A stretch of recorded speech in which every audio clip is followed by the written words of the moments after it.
대법원 2023년 11월 30일 선고 2019-2-38465 판결 사건명 보조금 환수 및 재정지원 제외 처분 취소 시외버스, 공항버스 시외버스 운송 사업을 하는 갑 주식회사가 청소년 요금 할인에 따른 결손 보조금의 지원 대상이 아님에도 청소년 할인 보조금을 지급받음으로써 부정한 방법으로 보조금을 지급받은 경우에 해당한다는 이유로 관할 시장이 보조금을 환수하고 9. 경기도 여객자동차 운수사업관리조례 제18조 제4항을 근거로 보조금 지원 대상 제외 처분을 하였다가 처분에 대한 취소 소송에서 9. 지방재정법 제32조의 8 제7항을 처분 사유로 추가한 사안에서 시장이 위 처분에 근거 법령을 추가한 것은 기본적 사실관계의 동일성이 인정되지 않는 별개의 사실을 들어 주장하는 것으로서 처분 사유 추가, 변경이 허용되지 않는데도 이와 달리 본 원심 판단에 법리 오해에 잘못이 있다고 한 사례.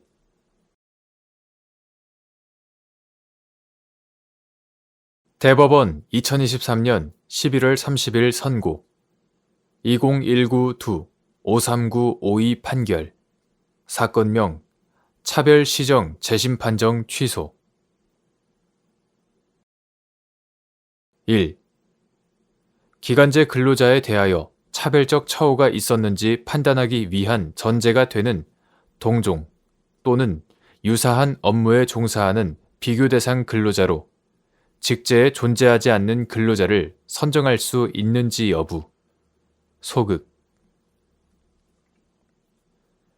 기간제 및 단시간 근로자 보호 등에 관한 법률. 이하 기간제법이라 한다. 기간제법 제8조 제1항의 규정 내용과 기간제 근로자에 대해 실제로 존재하는 불합리한 차별을 시정하고자 하는 기간제법의 취지 등을 고려하면 기간제 근로자에 대하여 차별적 처우가 있었는지를 판단하기 위한 전제가 되는 동종 또는 유사한 업무에 종사하는 비교 대상 근로자는 기간에 정함이 없는 근로계약을 체결한 근로자 중에서 선정하여야 하고 이러한 근로자가 당해 사업 또는 사업장에 실제로 근무하고 있을 필요는 없으나 직제에 존재하지 않는 근로자를 비교 대상 근로자로 삼을 수는 없다. 2. 노동위원회가 기간제 근로자에 대한 차별적 처우가 합리적인지 판단하기 위한 비교 대상 근로자를 권한 범위 내에서 적법하게 선정하는 방법. 기간제 및 단시간 근로자 보호 등에 관한 법률.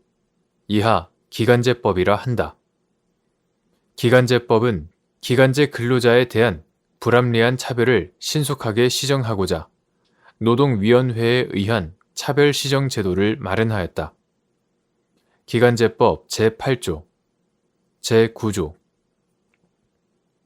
노동위원회는 조사관을 통한 사업장의 업무 상황 조사, 관련자에 대한 진술이나 서류 제출 요구 등과 같은 직권 조사 권한이 있고 신문 기일에 직권으로 증인을 출석시켜 질문할 수도 있다.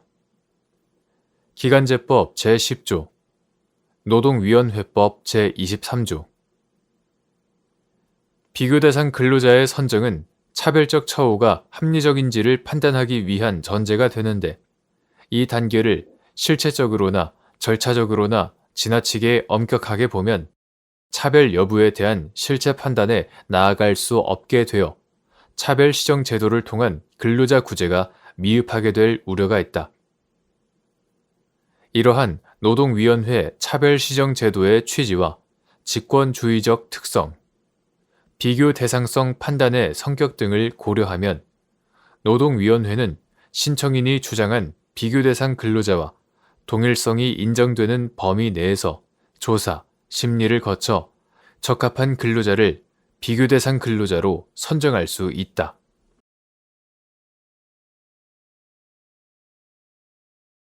대법원 2023년 11월 30일 선고 2022-62284 판결 사건명 분할연금, 일시금 지급 선청구 승인 처분 취소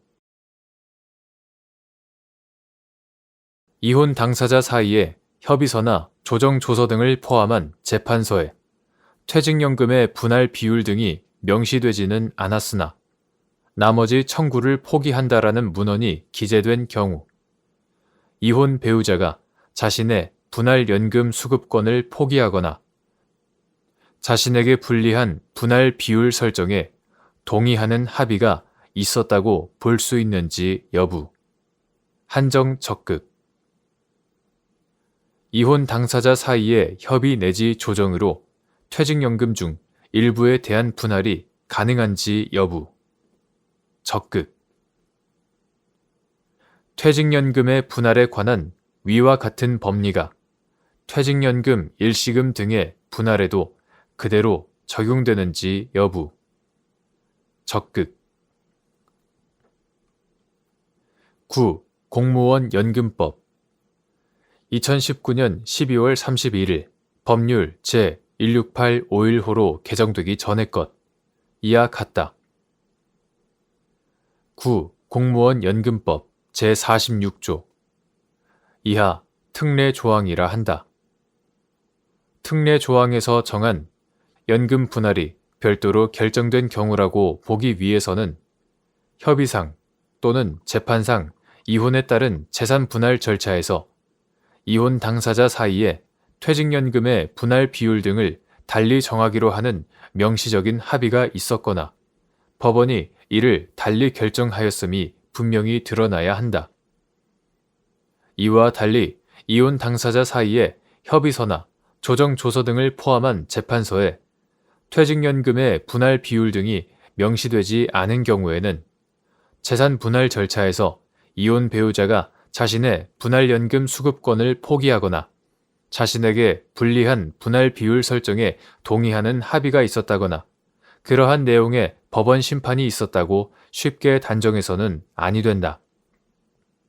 다만 이혼 당사자 사이의 협의서나 조정조서 등을 포함한 재판서에 퇴직연금의 분할 비율 등이 명시되지 않더라도 이혼 배우자가 협의상 또는 재판상 이혼에 따른 재산 분할 절차에서 상대방의 퇴직연금 내역을 구체적으로 파악하여 이를 상대방의 적극재산에 포함하고 상대방의 퇴직연금의 존부, 추정액 등이 협의 내지 조정에 이르기까지의 재산 분할 절차에서 충분히 고려된 사정이 확인된다면 퇴직연금이 이혼 당사자 사이의 협의액 내지 조정액의 결정 등에 반영되었다고 보는 것이 타당하다.